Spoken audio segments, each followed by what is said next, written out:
তোমার বাড়ি কোথায়? এখানেই? হ্যাঁ, দিদি হয়।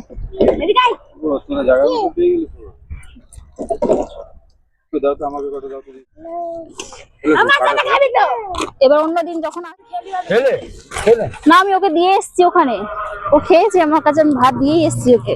আমার সাথে খাবি না? ভাত খাবো না। লে তো দিদি বেশি নিয়েছে। কি বলছো? বলছে আমি নিবো, ভাত খেতে পারবে না না, নষ্ট করে লাভ না। না, নষ্ট করো না বাবু, নষ্ট করলে হবে না। তুমি যেটা নষ্ট করবে সেটা একজন খেতে হবে।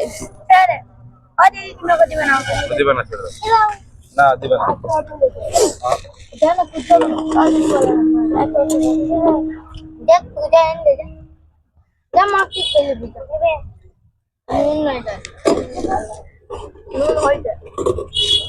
সবজিটা